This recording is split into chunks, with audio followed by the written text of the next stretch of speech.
Tafsir. Where should I begin when I'm starting at the end? Pursuing the higher aim, learning the meaning of every page. Where should I begin when I'm starting at the end? Assalamu alaikum. Sunnahfollowers presents a new class, the Muqasid of Tafsir, being taught and brought to you by Ustadah Laila Nasheeba. Please stay tuned, streaming on all major platforms, right here on channel Sunnahfollowers. Open your eyes and look around. Open your eyes. Do you see the very things that you read about coming true? Don't you realize the moments are near? Correct yourself in your affairs. He has made it crystal clear. These are the signs of the time. Assalamu alaikum. Sunnahfollowers, new class, stay tuned. Signs of the times. Enjoin the good and forbid the evil. Stay near to the clear and far away if it's unknown. It's based on knowledge, gentleness, and patience. Let's work on doing things to get it to the next level. Enjoin the good and forbid the evil. Stay near to the clear and far away if it's unknown. It's based on knowledge, gentleness, and patience. Let's work on doing things to get it to the next level. Join the good and forbid the evil. Stay near to the clear and far away if it's unknown. It's based on knowledge, gentleness, and patience. Let's work on doing things to get it to the next level.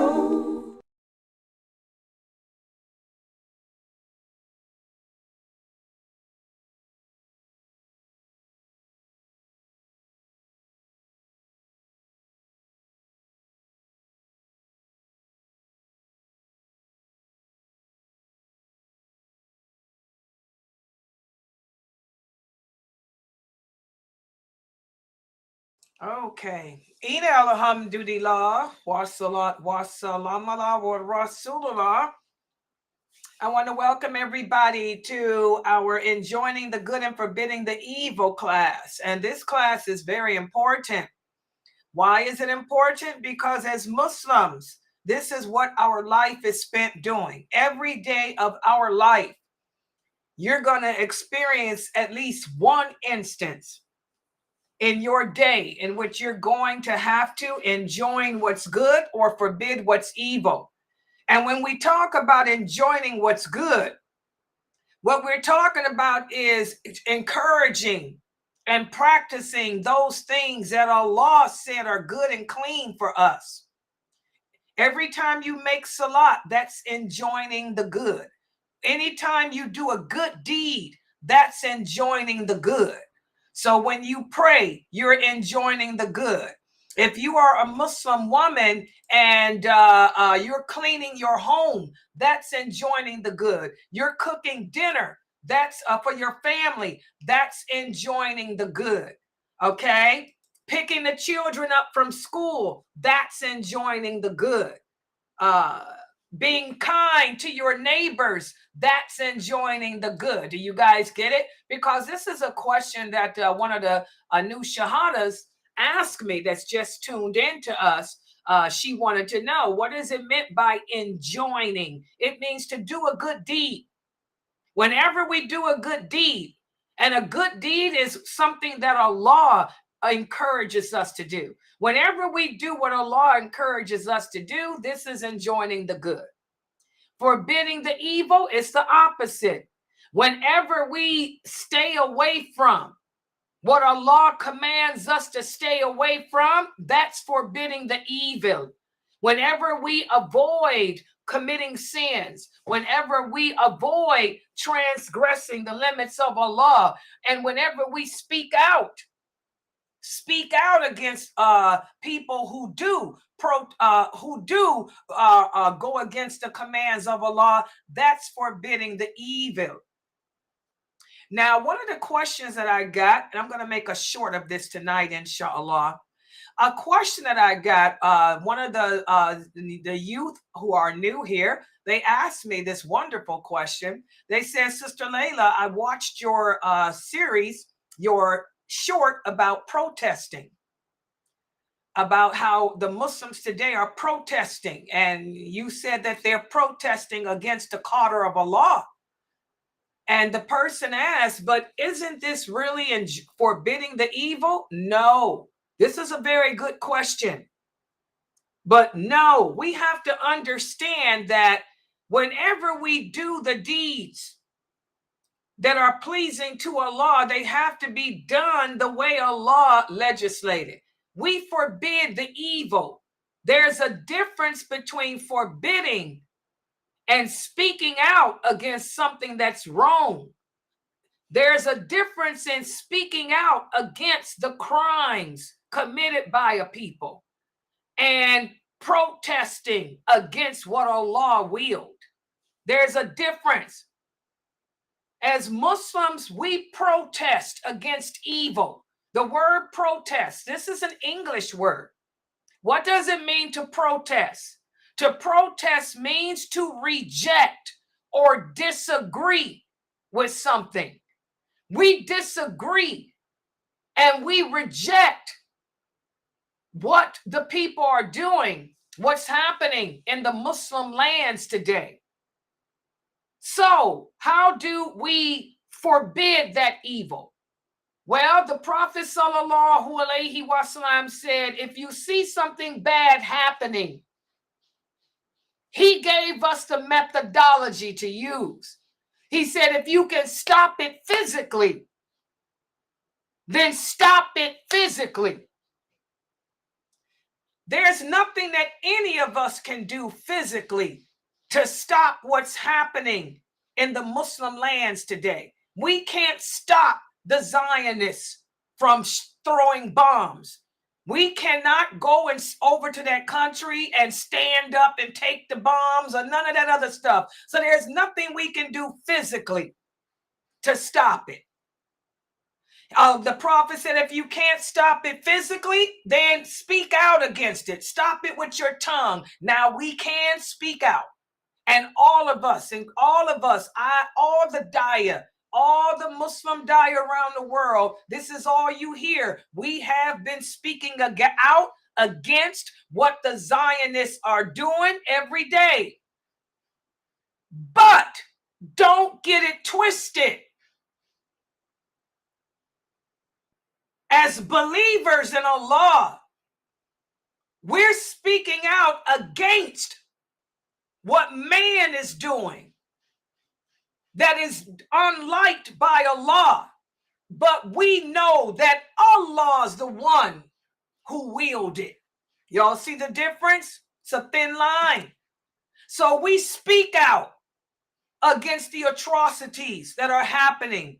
People being killed, hospitals bombed, babies dying, women dying, men dying, animals dying, trees and buildings being destroyed. We speak out against that. But we don't protest against Allah's will. Picking up signs, walking around screaming about stop the war. Now you've taken it to a different level. You are not speaking out against the evil. You are now protesting against what Allah willed. Because as our prophet told us, if all mankind were to come together to help you or to stop anything that Allah willed, you wouldn't be able to do nothing. So, as Muslims, we have to always use our critical thinking. We have to look at life in a critical sense. We have to always, when we talk about enjoining good and forbidding evil, remember everything that we do, we weigh it against the Quran and the Sunnah.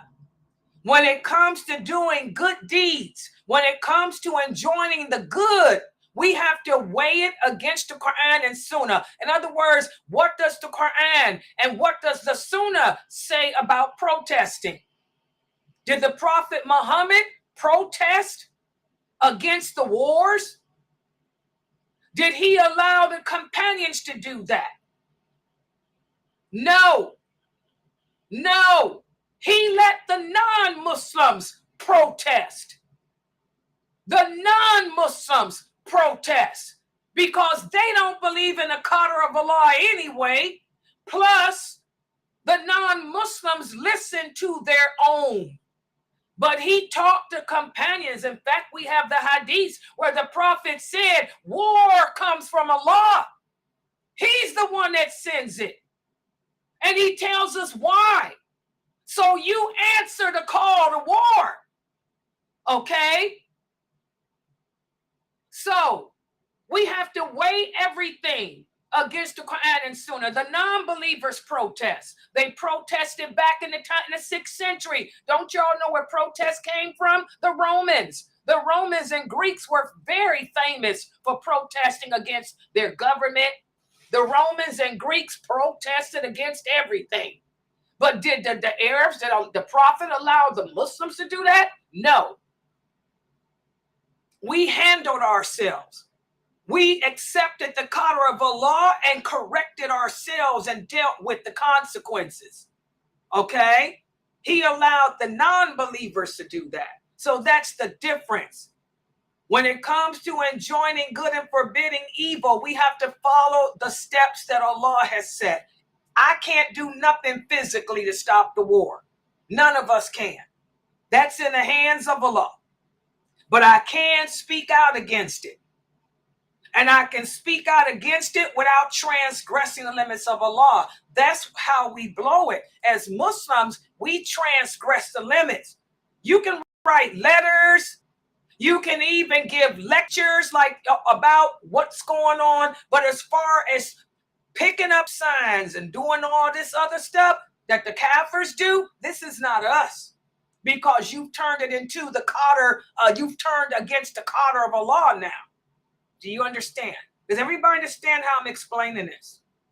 I'm trying to keep this in plain, simple English terms. And we always make dua. As Umar, radiallahu anhu, told his army, we got one advantage when it comes to war that the non-Muslims don't have, and that's our supplication.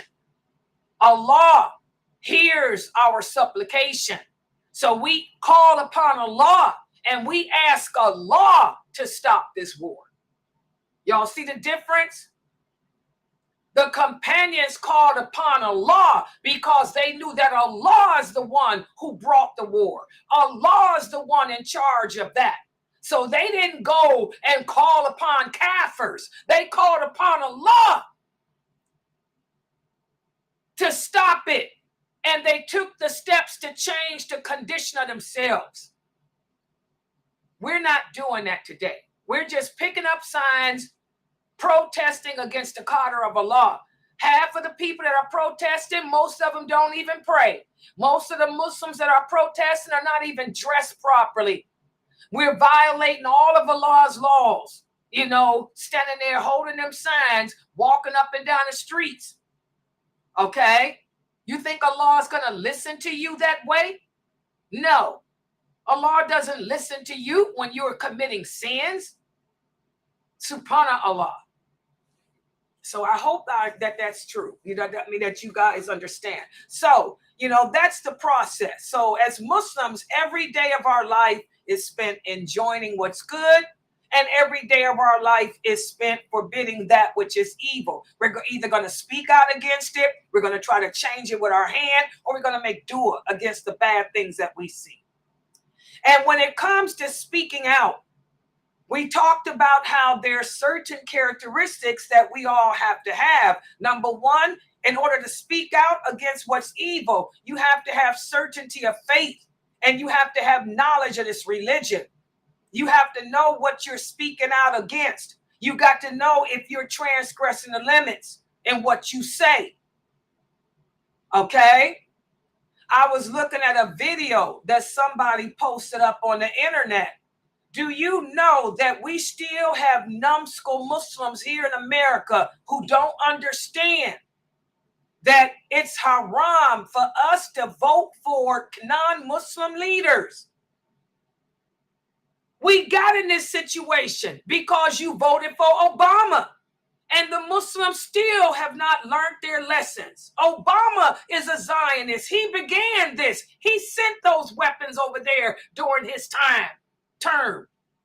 You Muslims still refuse to obey Allah. Allah says in the Quran that a non-Muslim can never be leaders and rulers over us. The Prophet Muhammad says it in numerous hadiths. We can never have a non-Muslim as a ruler or a leader over us. But you stupid Muslims living in the West, y'all are still voting and putting these Zionists in office. As Allah says in the Quran, they will never accept you. The non-believers will never accept you. They will hate each other and come together and form a peace pact just to take you down. But you Muslims in the world still are not listening. And y'all want to know why this war ain't stopping? Why your protest is just ridiculous? You American Muslims think that y'all can vote in an election for a president? You live in America. I keep telling y'all, I have a degree in history. Maybe that's why I'm more educated than you are with this. I don't know, but you learn it in civics. You learned this in civics class in the 5th grade. America is a Zionist country. Don't y'all know what Zionists are? Have you guys ever heard of the Masons? Look at the American history. George Washington, Paul Revere, they were Masons. Masons are Zionists. They are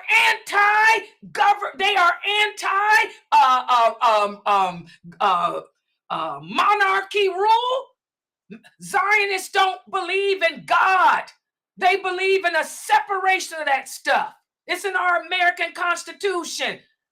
They rule not based on religion. They rule based on what the people feel that they need and want. Majority rule. I don't care if it's a black man, a Chinese man, a white woman, a white black woman running for president. They are not Muslim. They're Zionists. So we don't support them. They don't care about you. Allah says it in the Quran over and over. The non-believers will never, ever, ever care about you and your interests. But I was looking on Facebook the other day. We got these stupid Muslim women who call themselves scholars. They need to go home and learn what the role of a woman is.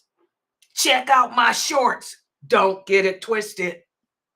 They're going around, traveling around the masajids, telling people we have to go out and vote in an election. Who are we going to vote for? Who are we going to vote for?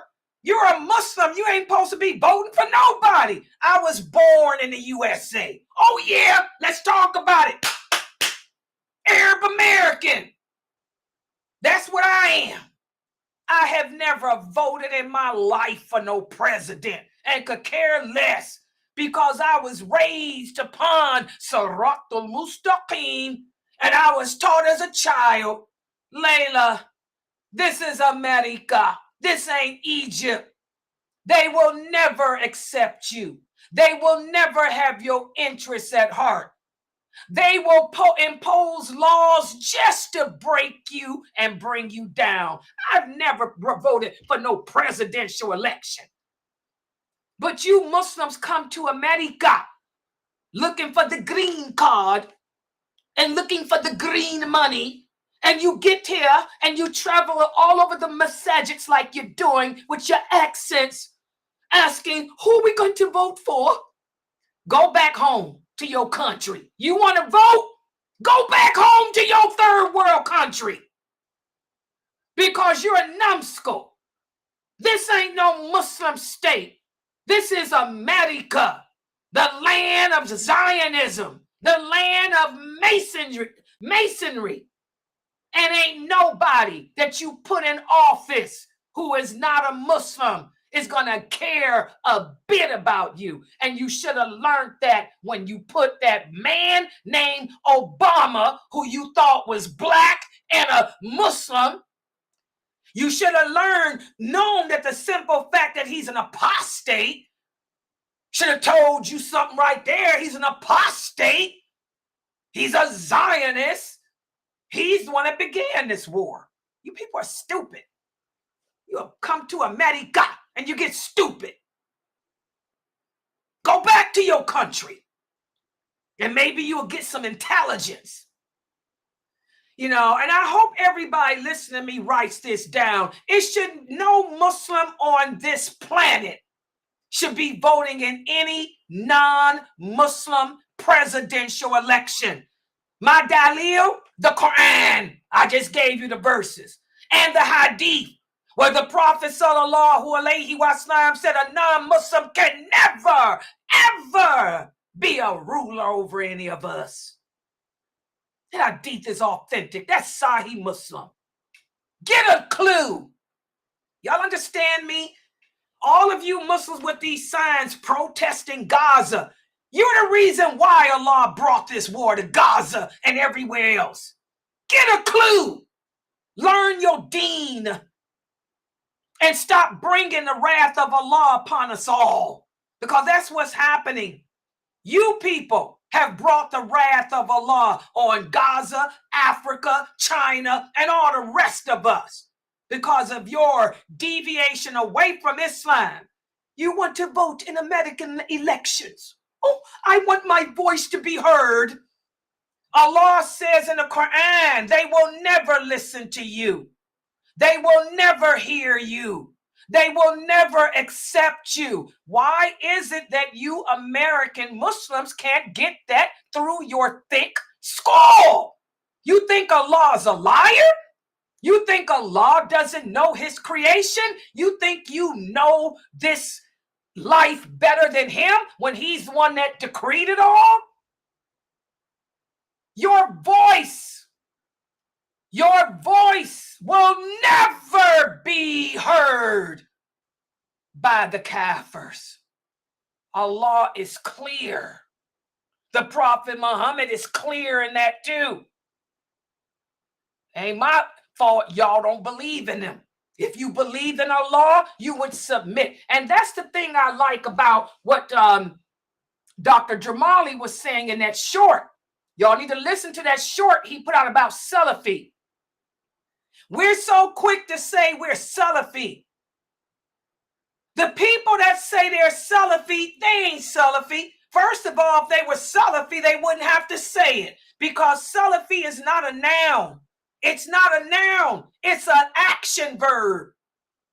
It simply means that I am living my life the way the original companions did. And my understanding of this religion is the way theirs was. You are a liar. Because if you're living your life the way those original companions did, what the heck are you doing voting in a Kafir elections? The companions didn't get it twisted. They didn't have it twisted. They knew that a non-believer would never represent them. They knew that the non-believers, as Allah says, their plan is to simply extinguish you. They've been trying to extinguish us, genocide us since the Prophet declared, La ilaha illallah. Subhanallah. The companions, you ain't Salafi. If you're Salafi, it's 100%. It ain't no half Salafi. There's no half Muslim. So y'all be careful, Any Muslim that's going to the elections to participate in voting for a president, don't listen to them, y'all. That's a person I would take off of my thread. That person is not a scholar of this religion.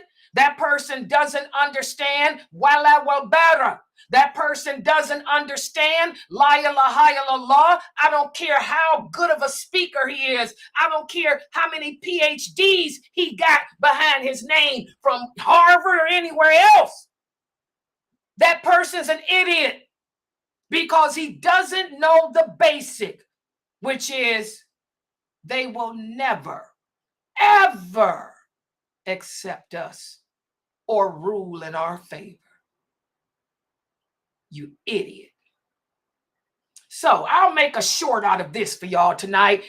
Don't forget, guys, when I do the classes, when I put the videos up, I edit them. This part will be cut out. It'll stay in the live because it's my dalil. But when I put it in the playlist, this part will be cut. So I hope that answers your question too. No, you don't vote in no presidential elections. Y'all should have learned that.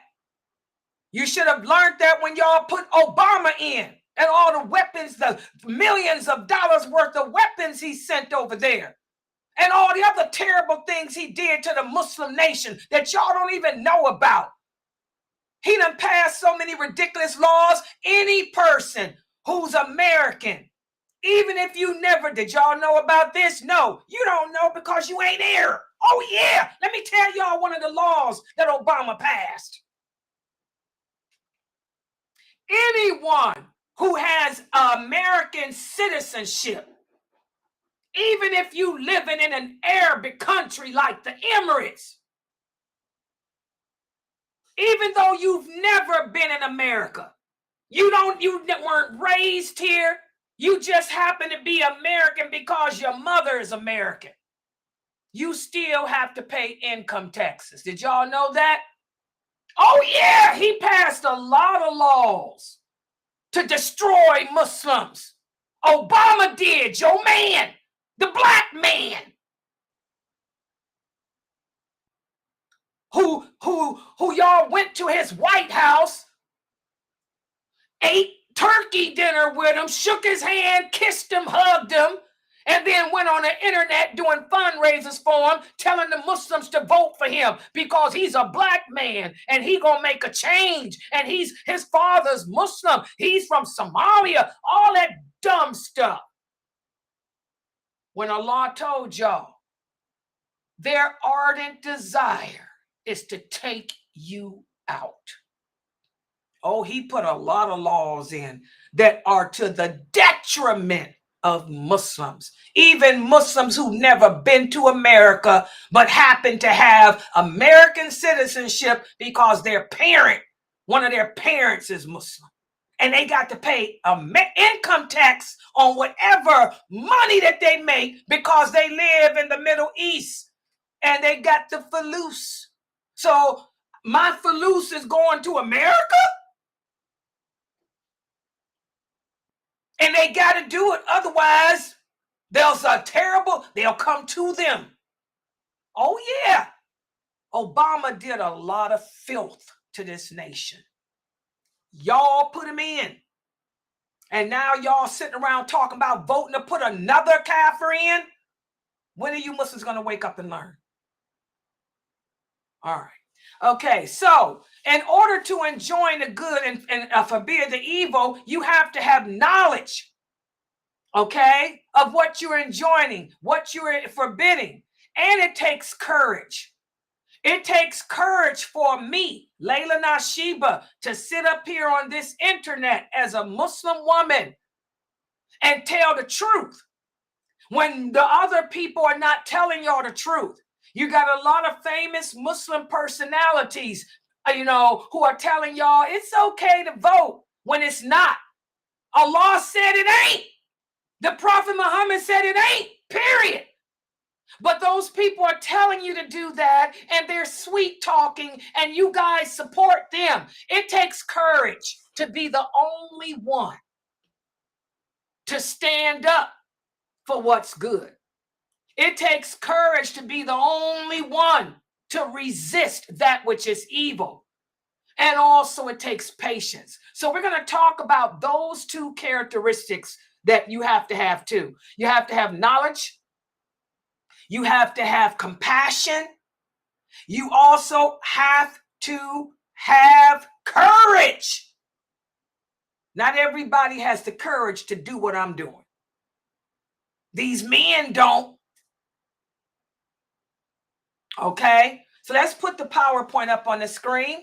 And by the way, for the children, the Sunnah followers kids are here. Salam alaikum. Okay, they're watching me on the big screen TV. And by the way, please put me on the big screen TV for your children, because all my classes are for the kids too. We have to teach our kids to be strong believers, because only the strong survive. The girls that grew up on my website are strong Muslim women. Can't break them. Okay? So put me on the big screen TV so they can see the PowerPoint, and also screenshot it. Screenshot the PowerPoint so the kids can print it out after class and you can go over it with them. So let's take this down and put the PowerPoint up. Hold on for a second. Yes, and for the person asking me about Dr. Ali, he's not back yet. Yeah, Dr. Ali will do his classes when he gets back. He's making a movie. I told y'all. He's in Turkey making a movie. He'll be back though, inshallah. You know, he's a real doctor. He's a medical doctor, so he's on vacation from his job. You know, he got to come back and take care of the medicines. So he'll be back, inshallah. You like him? Good. The little kid, he said, I like Dr. Ali too. Mashallah. Yeah, he's good with kids. Okay, hold on, guys. Let me put the PowerPoint up. I'm going to make the screen dark for you guys while I get the PowerPoint. Let me open it up. Yeah, I better not see any of my people voting in no American elections. Y'all crazy? Ooh, you're contradicting wala wa bara. Your allegiance. We don't have no allegiance to no kafirs to vote for them. Okay. Inshallah, everybody can see this. Yeah, hold on. Make it bigger. Okay, I'll make it bigger. Hold on. All right. Okay, so today we're going to speak about two other characteristics that we have to have in order to effectively enjoin what's good and forbid what's evil. And number one is courage. It takes courage to stand up for what's right. It takes courage to speak out against what's wrong, especially when you know there'll be repercussions. And you also have to be generous. So let's take a look at this. As Muslims, when it comes to enjoining the good and forbidding the evil, we have to understand that human affairs will never be right unless there's courage and generosity. And Allah has explained to us in the Quran, guys, that anyone who turns his back on courage, in other words, anyone who fails to struggle in the way of Allah, that person will be replaced by others who will.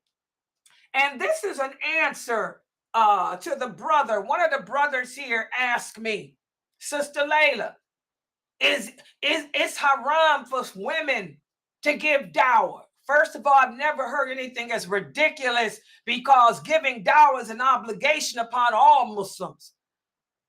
And then he asked me, he said, is there a need for you? Evidently it is. You sitting here listening to me, because I'm speaking what the brothers ain't. I don't have no fear saying what the men don't want to say or what they can't say because they don't have the knowledge. Don't you know that whenever you fail to do what Allah commands you to do, Allah will replace you with someone who will? Well, welcome to the real world. Welcome to 2024. Laila Nasheeba. I've been giving dawah since 1986 on this internet, and I'm still here. As one person came and said, wow, you still here? Yes. Yes, somebody's got to do the job. You brothers have dropped the ball. And you women never did the job. Not in America. So Allah tells us that anyone who turns away from struggling in the way of Allah will be replaced by someone who will do it. And whoever turns away from helping others by spending their money in the way of Allah, they'll be replaced too. And here's the verse. Allah says in the interpretation of the meaning, "O you who believe, what is wrong with you that when you are called to come forward in the way of Allah, you become lazy and stuck to the earth? Do you prefer the life of this world over the hereafter? Verily, the provisions in this life are nothing compared to the hereafter. And if you don't come forward, Allah will punish you with a painful punishment, and He will replace you with another people, and you will not harm Allah in the least." Why did Allah send this verse down? This is because this is when Allah sent down the command for the Muslims to fight. This is when Allah said, "War comes from me, not man. And I send war for several reasons." Allah said, "I send war to cleanse the earth of corrupt people. I also send war so you can recognize who the true believers are from the unbelievers." And these men who didn't want to fight, Allah was saying to them, "Look at you. You claim to believe in me, but now that I'm telling you to get up and fight in my way, you don't want to do it. You're afraid. Well, I'm going to punish you in this world, and I'm going to replace you with a people that will fight in my name, fight in my way." So war comes from Allah. And when Allah sent down the command for the Muslims to fight the battle of Badr, that was the first battle. And that's when the first command was sent. A lot of the people didn't want to fight. They were afraid. And Allah had to let them know. Okay? So it takes courage. It takes courage to struggle in the way of Allah. It takes courage to spend for Him, to do for Him. Okay? And it was courage and generosity that Allah was referring to when He said those who came before. I hit the wrong PowerPoint. He said, they are not, in the interpretation of meaning, they are not the same. Those of you who spend in the way of Allah and fought and struggled before the victory, these people will have a greater reward than those who came after. Now, this was sent down after the conquest of Mecca. And Mukhtar, this is from the surah that Mukhtar asked you guys to read. Okay, and this is when Allah sent down the command because the Quraysh had converted to Islam. And that's when the word had come that the Romans were gathering against the Muslims. And so when the Prophet Muhammad sallallahu alaihi wasallam called the people to come and fight, called the Quraysh to come forward, some of the original companions were kind of jealous. They said, "Wait a minute, we couldn't offer money and camels and horses and armory like they have." And so Allah sent this verse down saying that they're not the same as you. That those of you who fought in the way of Allah, those of you who fought the battle of Badr when we had nothing, those of you who fought the battle of Uhud when we had nothing, those of you who fought the battle of the ditch when we had nothing, you will get a greater reward than these who have the money. Okay? And also, just to let you guys know, a lot of those who did come forward to fight of the Quraysh were hypocrites too. Many of them had embraced Islam not out of sincerity, like the original companions had, but they had embraced it because, out of fear of the Prophet Muhammad, because he was now the ruler. Okay? So courage. Those companions who fought the battle of Badr and Uhud, they had courage that many of these new converts didn't have because they went out to battle knowing that they were outnumbered 10-1. They went to battle and fought knowing that the chances of them being killed were 9 out of 10. Okay? Courage is everything. Allah loves courage. And also, Allah tells us that when it comes to fighting in His way, it's not just physically, but we can fight in His way in other ways too, speaking out against the evil, giving donations. For example, this website right now, subhanallah, one of the sisters was asking me, Sister Laila, you seem so stressed out. I'm always stressed out about this website. And I'm particularly stressed out right now because we are $311 in the hole because we survive off of donations. This website is an online Islamic university. We are a non-profit organization, but we are not affiliated with any mosque. I am not a part of Sheikh Kareem Abu Zayd's mosque. I am not a part of Jamali's mosque. I am not a part of Sheikh Atli's mosque. We are a separate entity, Sunnah followers. We are a non-profit Islamic school, and we survive off of donations. And being that we are a website, I'm not asking for no $10 million because we can't get that type of money and we don't need that type of money. All I'm asking for is $2,000 a month, no more than $50,000 a year. That's all we can even collect as a website. $50,000 is all we can collect in 1 year. And by the way, we've never had $50,000 in a year at this website. We lucky to get 20. Okay.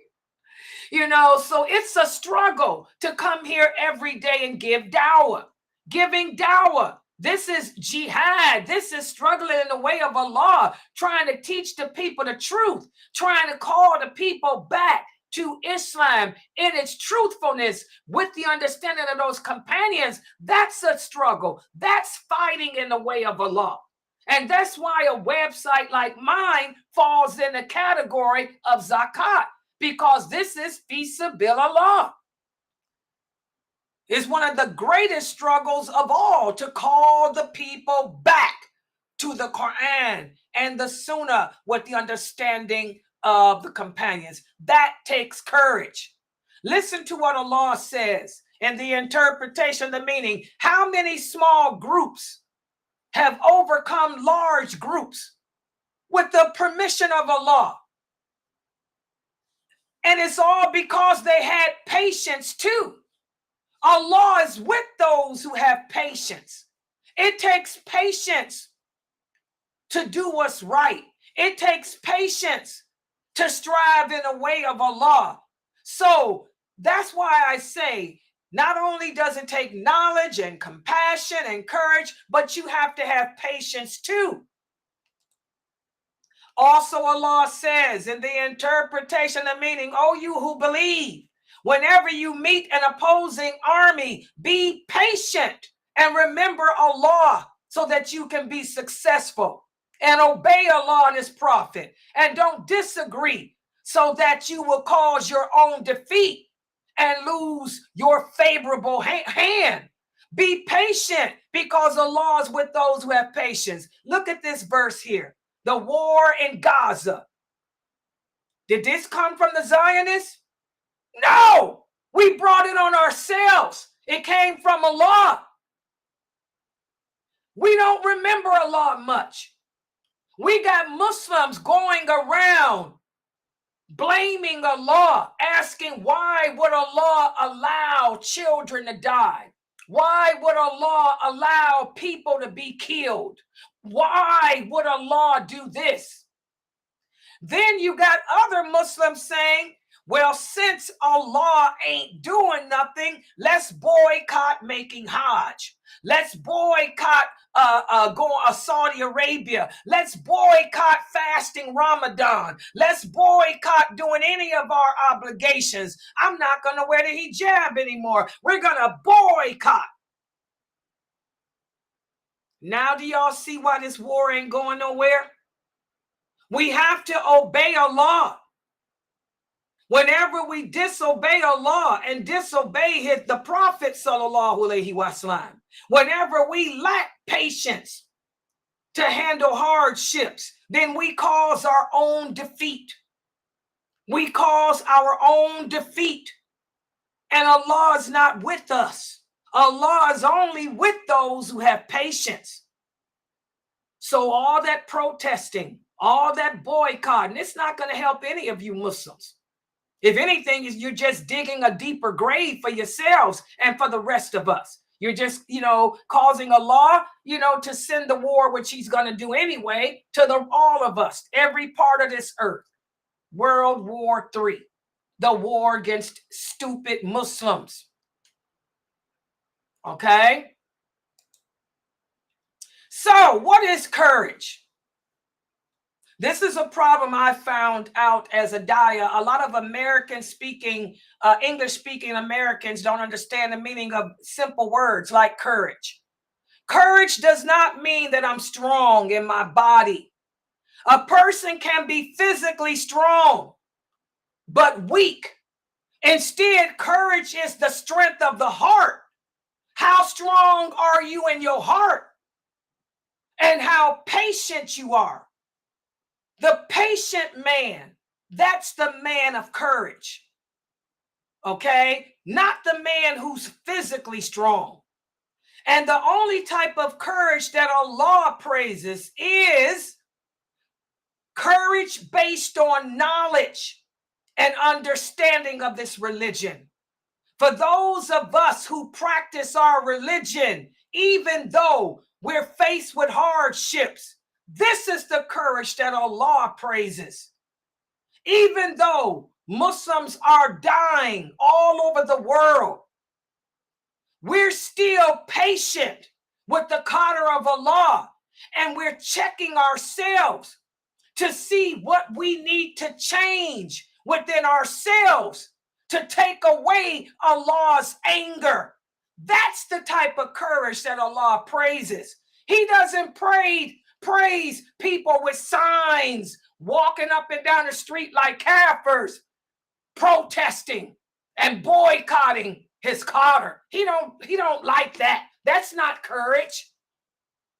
So the strong man in Islam is defined as the one that can control his emotions, not the man that can wield a sword. Does everybody understand that? If you can control yourself and not transgress the limits of Allah, not ask why Allah is doing what he's doing, but instead look at yourself and ask, how can I change myself? And in turn, cause Allah to change the condition, because Allah says he will never, ever change the condition of a people until they change the condition within themselves. So Allah will never stop the war that's happening in the Muslim lands until the Muslims change the condition of themselves. That's the strong man who's willing to take the courage to change himself. Everybody understand that? And again, it takes patience. And there's two types of patience. The Prophet Muhammad sallallahu alaihi wasallam said patience is of two types. The patience that's needed when you are angry, and the patience that's needed when Allah sends a hardship to you. Most of us cannot control our anger. That's why we got all these Muslims tearing up Starbucks, even though Starbucks has nothing to do with the war in Israel. Starbucks ain't no supporter of anything. I'm here to tell y'all, don't get it twisted. American companies, private companies, don't have the power, even if they wanted to send money to a government. We have to go through the chain of command here, which is go through the federal government to do that. Take a civics class.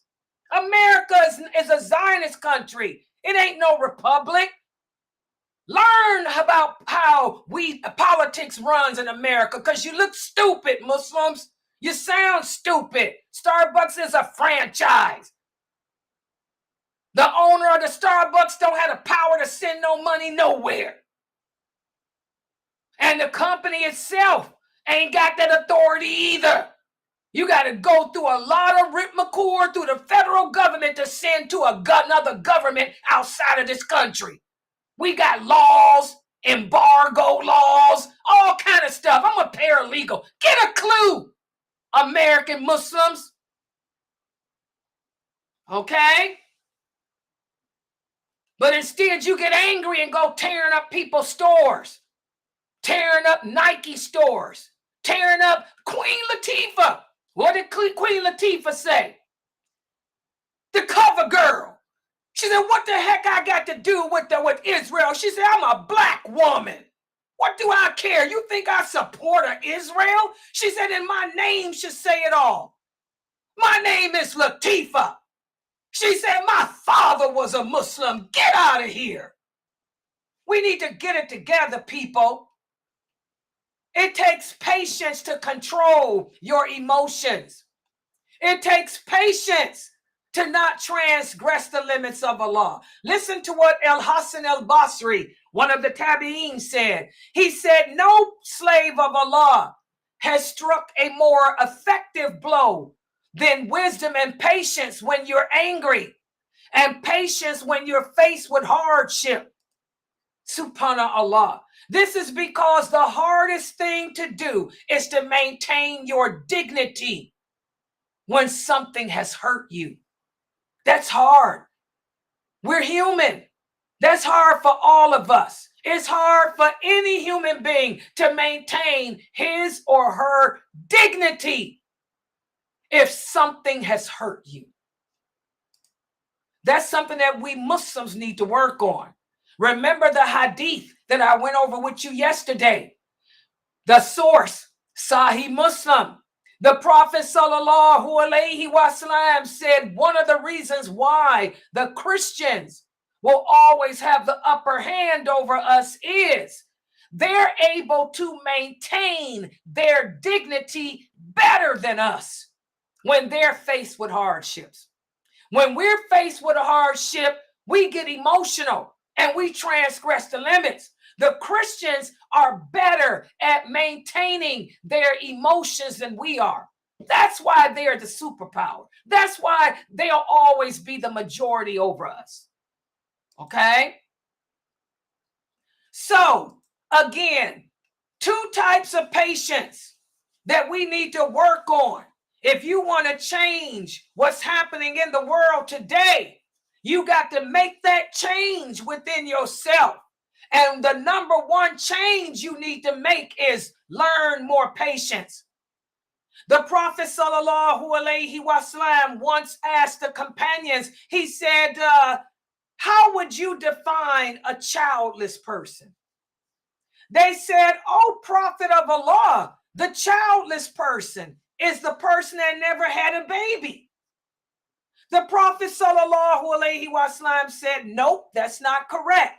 He said the childless person is the one who's never offered any of their children to struggle in the way of Allah. Subhanallah. This is a powerful hadith.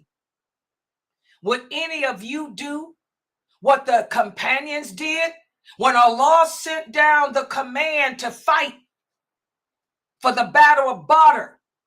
The Ansar, when Allah sent down those verses saying, go forth in his way, that war comes from him. And to show how much you believe in him, the Ansar offered up their sons, their young sons, 7, 8, 9, 10-year-olds. We're on that battlefield, collecting rocks, throwing rocks, helping. How many of us would do that? We can't stand to know that a child, was killed in Gaza. So I know you ain't going to offer up your children to go fight in no battle. Subhanallah. Also, the prophet asked, who do you consider to be the most strong? They said the person that can't be defeated physically is the most strong. The prophet said, no. The one who is the most strong is the one that can control his emotions, control his anger when put to a test by Allah. So here we can see that Allah praises those of us who have courage and who practice patience when we're faced with a hardship. That's why Allah says in the interpretation of the meaning, and give good news to those who are patient.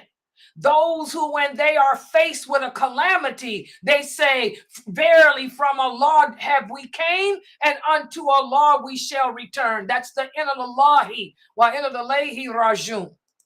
Okay? So to not show anger is a sign of courage, and to show it is a sign that you lack it. Remember, Allah says in the interpretation of the meaning, good deeds and bad deeds are not the same. Drive away the bad with that which is better. And the one with whom there was enmity will become a close friend to you if you can do that. And none will be able to achieve this unless you are one who has patience. Subhanallah. We Muslims today need to work on it because we've transgressed the limits of Allah in a horrific way since the war spread it to Gaza. The war didn't begin October 7th. I keep telling y'all that. This war against Islam began back during the Bush regime. The Bush regime. It's been happening. It's just that it's escalated. And since it's escalated to the point it is now, I don't see the patience. Listen to what Allah says in the interpretation of the meaning. If we give man a taste of mercy and then take it away from him, he becomes despondent and ungrateful. And if we give him a good life after adversity, then he says the evil has left me, and he becomes joyous and haughty. What is Allah saying here? He's saying that a lot of people only turn to Allah when times are bad. But when times are good, we forget about Allah. How many of you fall in that category? You never made a salat until the war hit Gaza. Now you making prayers. And then if Allah were to take the war away from Gaza, you'll go back to being the crooked person that you were. That's how man is. That's the nature of the human being. Okay? Finally, we can see that enjoining good and forbidding evil is not an easy task, even though it's a responsibility. It's an obligation and responsibility upon all of us as Muslims. It's not easy to do. And not every Muslim qualifies to even do it because very few of us have courage. Very few of us can control our emotions. Very few of us are willing to take that stand as the only one and be ridiculed for being the only one. So if you don't have the courage and if you don't have the patience, you'll fail at this. Your enjoining of good will become bad, and your forbidding of evil will be bad too. So I'm going to stop right here. Subhanaka Allahumma wa bihamdika ashhadu an la ilaha illa anta astaghfiruka wa atubu ilaik. Are there any questions? I really hope you Muslims listening to me understand. I don't care what the famous speakers tell you, because those same famous speakers had you voting for Obama, and look where it got you. It's haram. It's haram. It's haram to vote for a non-Muslim to be a ruler over you. The Prophet sallallahu alaihi wasallam said, and what's the source? Bukhari, a Muslim. A non-Muslim can never be a ruler over a Muslim. A non-Muslim can never be a guardian over a Muslim. That's why we women can't even have non-Muslim relatives to be our wali for marriage. And also Allah says in the Quran, in the interpretation of the meaning, it is nothing but their ardent desire. It's their ardent desire. The Christians and Jews, it is their desire to take you down and destroy you. They will never accept you. They will never take your interests at heart. That's the dalil. It's clear. The nas is clear. So I hope that all of you understand that it ain't no voting. You've done enough. You voted for Obama, you sent the weapons, and you're the cause behind the murder of a lot of Muslims. You're going to have to answer to Allah for that. Oh, yeah. So now you want to keep on racking up the sins? You want to keep on racking up the sins? Keep on. All right. Any questions or comments? Any questions or comments?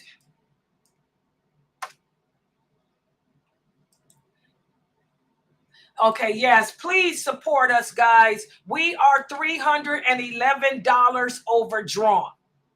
That means if somebody doesn't get us out the hole, tomorrow we're going to be $400 overdrawn. And then you know what they're going to do? Because the bank account's not going to keep paying. The bank account ain't going to pay. And guess what? You guys will log in and it won't be no program. Layla will be off the internet. That's what Shaitan wants anyway. You know, Shaitan wants to take us down. Shaitan doesn't want the truth to be out. So I'm not surprised. I'm just sitting here because I know I can't pay it. And this is a nonprofit organization. I'm just preparing myself to deal with the fact that Shaitan trying to bust this up. We desperately need donations. We need $311 right now to take us out of the hole, because I doubt if this bank is going to cover for us another bounce. So please support us. You can support us by going to Cash App. Y'all see it there? You can Cash App Sunnah Followers, or you can Zelle. Zelle is better because Zelle goes straight to our account. The Zelle account is just use the email Laila, Laila at SunnahFollowers.net. Or you can PayPal if you want to use a credit card. That's even better. Go to PayPal me/SunnahFollowers and use a credit card. And also you can scan the Make a Donation tab up on the screen. Yeah, it costs over $2,000 a month. And y'all know anybody that runs a website will tell you that's how much it costs. This is 2024, and we are an online school. We have a Zoom room. We have to have one to be an online school. Yeah, we have a Zoom room. Subhanallah. We got all these programs I'm using for the shorts and stuff. Please, guys, keep this dawah effort going. All right. Tomorrow, what is tomorrow? Is tomorrow Wednesday? Yeah. Oh, yeah. Who do we have tomorrow? Anybody know? We don't have anybody, only you. Oh, it's me again? I got an appointment in the morning. Hold on. I got an appointment in the morning at 8 o'clock. Girl, who made this appointment? I don't go nowhere at no 8 o'clock. Y'all know where Layla be. I'm usually hitting the bed at 8 o'clock. I got an appointment. I got to stay up all night. Oh, my God. This is a doctor's appointment. Yeah, I gotta go to this one. This one I can't cancel. This is doctor. Yeah, the blood work, you know, the usual checkup, blood work. I don't know. I don't have to take no no, I don't need. That's the dentist. This is my brother in here, guys. Yeah. No, I only take the antibiotic Issa for the dentist. This ain't the dentist. This is a regular blood work, just to check my blood work. He said, did you just get over that stuff? No, this is a doctor appointment, 8 o'clock. Okay, guys, my class is at 6:30 tomorrow. The diluting, well, I will better. And then I have signs in the last hour. Signs in the last hour. Yeah, that's at 9. Okay, but I'll be here. Yeah, inshallah. Yeah, I got that doctor's appointment. All right, guys. Subhanakallahumma wa bihamdika. Ashhadu an la ilaha illa anta.